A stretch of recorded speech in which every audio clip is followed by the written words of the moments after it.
Hey everybody, this is a video where I'm going to show you some of the things that you can do with the map reports. This is the first in a series of videos, hopefully fairly short, but we can glean a lot of data and get a lot of information from the data that NWEA and map reports provide. And so we can use that to drive instruction. We can use that to share with parents. So I want to make a couple of videos here to kind of just show you some of those features and help us better understand what the data means and how we can use it. So as you can see on your screen, I'm here at the nwea.org website. I'm going to click Login Map Growth. I'm going to, of course, log in. And as we go, each video is going to focus on one particular type of report. Over here, I'm going to click on Map Growth Reports. And then I get this page that has all sorts of options, right? And so the first option I'm gonna share with you as I scroll down is the Achievement Status and Growth Projection or Summary. So I'm gonna click on this, and this is where, if you're looking at the fall test from this year, this is where you would click, right? I'm not gonna show any of my actual student data, but since I'm not teaching a class this year, I don't have any data this year, so I'll go back a year. So winter of last year, that's the term that they tested. And as I scroll, you have all these different options. Now I almost always click homeroom, and the only reason I do that, unless you're really focusing on one particular grade, is it'll show you all of your data. I do homeroom because I had integrated math kids. So like if I just click math, it wouldn't show me those kids, okay? And then down here at the bottom, this is where you're going to determine what you're looking at. So fall, in this case, it was fall to winter. So this would have been after we took the winter test. And I would have been comparing how they did when I first got them, how they're doing in the middle of the year. The test that we really care about, I shouldn't say we really care about, the winter test is a good kind of dipstick. It kind of, you check the oil, kind of make sure everything's running smoothly, see if you need to make some adjustments. But I never get too high or too low on those results. I just use that as kind of an opportunity to pivot when we need to. If you've ever watched Friends, pivot, right? And so the fall to spring, which is not on here because we didn't have a spring test, but fall to spring is where you're going to see the projection for the whole year. So you can select any of these options, and then if you see at the bottom here, move this a little bit so we can see, create report.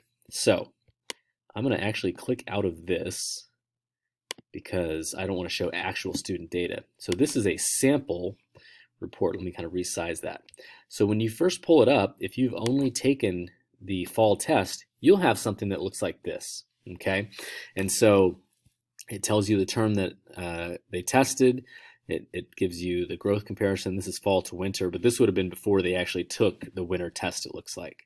And you can look at this. This is under NWEA map. Where instead of clicking on the actual achievement status and growth projection report, click on sample report, and you can read through the kind of the minutia of this. But what I'm going to show you is the very basics, okay? So we're going to look at this first student here, Drew. Okay, Drew's in 5th grade. All right, Drew took the test, and this is, you can see, this is the language usage test. Drew took the test and scored a 217. Now, based on standard deviation, it gives you a range. So if Drew, without any like new instruction, if he took that test relatively soon after he took the test the first time, if he retook the test, you'd have about a 2/3 chance that he would still fall around the same score, right? Maybe he'd get a couple more correct, maybe he'd miss one or two more, right? But he'd score that 214 to 220. So it does give you a range, but he did score a 217. If you look over here, his percentile is the 79th percentile. So I think sometimes parents and teachers maybe get a little confused about what percentile is. Percentile is just if you had 100 students and you lined them up and they all took the test, but none of them could occupy the same space. Now, we don't test like that because, of course, in our classroom, if a student gets 100% and another student gets 100%, they're both occupying that same space, right? But in this case, Drew outperformed. So they based this on a normed test. So they normed this test, I think, in maybe 2017. And the kids in 5th grade who scored a 217, that would have outperformed, 78% of the rest of the kids. So, he would have had about 20% of the kids score higher than him, and he would have outscored about 79%, right? So that's what percentile is, right? It's kind of just a way of thinking about where your kid would fall in that line, all right? And so if you look over here, he has a projected RIT of 220. So this is, again, fall to winter, which, let's see, my face is in the way there. You have fall to winter here, so you can tell. And so don't get that confused with fall to spring. But so if Drew here scored 217, based on all the kids that took the test and scored 217 in 5th grade, when they normed the test, the average growth, and it is an average, would be 3 points. And you see that here where it says projected growth. And projected RIT is 220. What's RIT?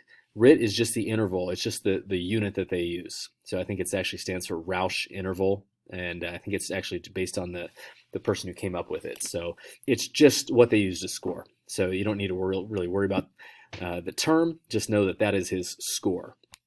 So for Drew, we may say, okay, you scored 217. You did really well. We can break that down. I'll show you that in another video, though. And we're hoping that when we take this in the winter, Drew will score a 220 or above. And if he scores 220, that means he made his projected growth. And if he doesn't score 220, that means he didn't, right? Or if he scores under 220. So 3 points projected growth. And that gives you scores for all of your students, right? So in this case, if I'm looking down the list, this is actually a pretty high achieving group for the sample group, but Drew scored a 79%, Nani here is at 54, but you can see kind of where they would fall based on this one test on this one day. All right. Now, if you had given the winter test and then you wanted to compare fall to winter, you'd run that same report, but you'd click fall to winter, and then you'd have something that looked like this. And this is, again, these are not real students, right? And so let's go back and look at Drew. Drew, and it's like you look at this and there's so much data, but it really is helpful, and it's not as complicated as it may seem.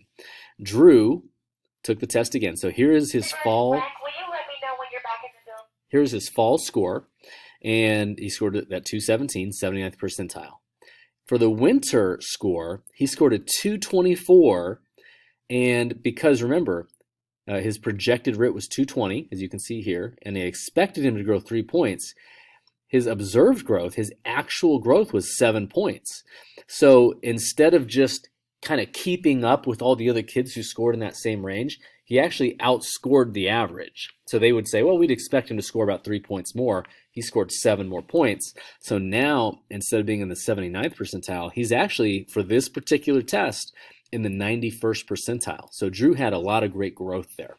And as you look across, so you have, again, what he did before, and then here's the winter. Here's what he did now. He scored 224, 91st percent. That's a good win for Drew. We're happy about it. We're sharing that with the family and letting them know what that means, that he actually outpaced his growth that we expected. So that's awesome.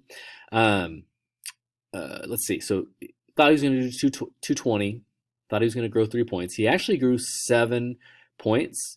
And then if you look over here, did he meet his projected growth? Well, yes, he did, right? He met or exceeded, in this case, his growth. And so here with the conditional growth index and the conditional growth percentile, 0 would be like basically average, right? 0 would be like you kind of met your goal, okay? Same thing with the growth index. 0 is you met your goal.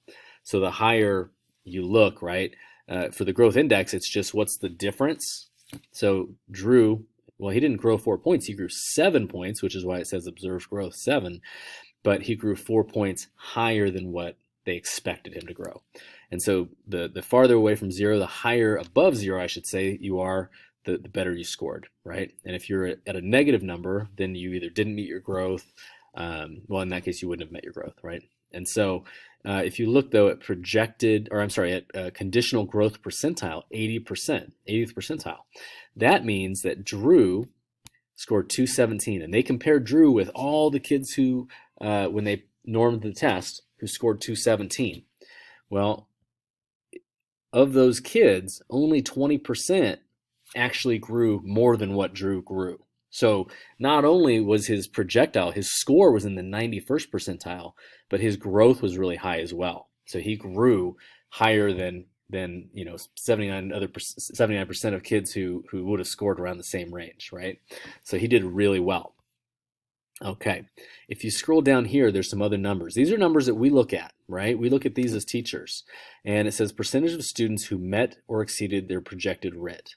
So your percentage of students who met their growth. Well, if you can see here, the count of how many had valid scores at the beginning and the end. Now, if we had a student move in, then we wouldn't have had that fall comparison. So you'd still have their score, but you wouldn't have the comparison to the fall.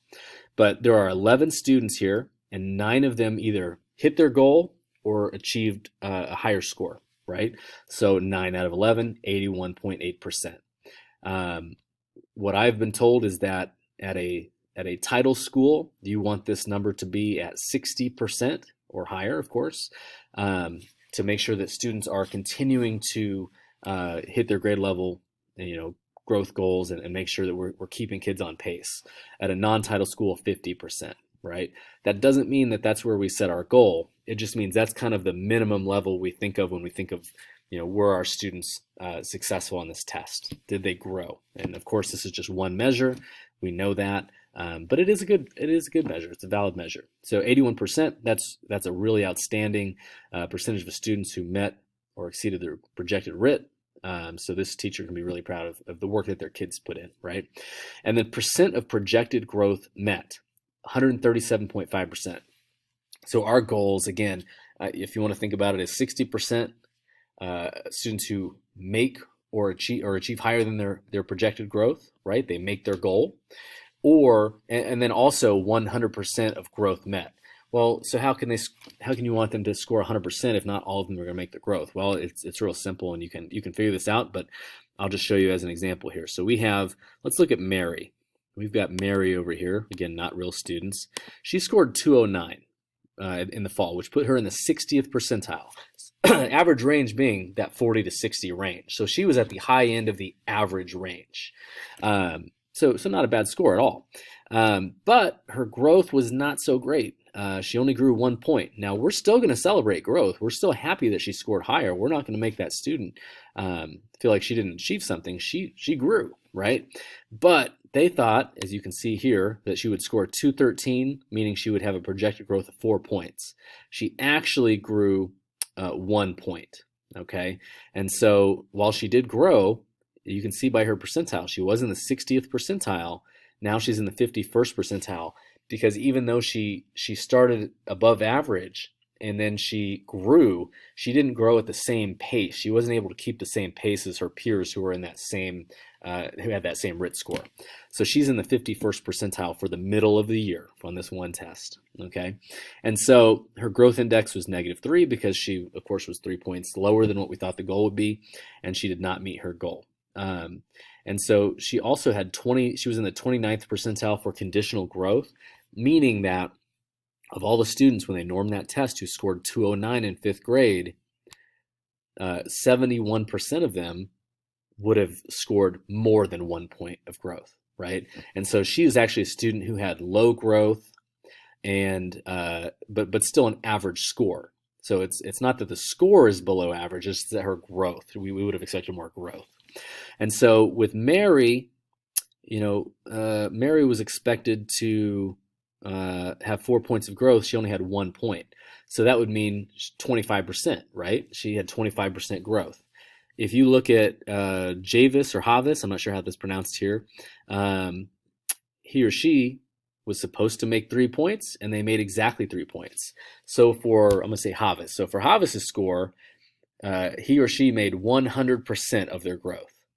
But then if you look at Havis and Mary, between the two of them, they were supposed to make 7 points of growth, right? 3-point growth and 4-point growth. But they only made actually 4 points of growth. So 4 divided by 7, I don't have a calculator on me, roughly 57%.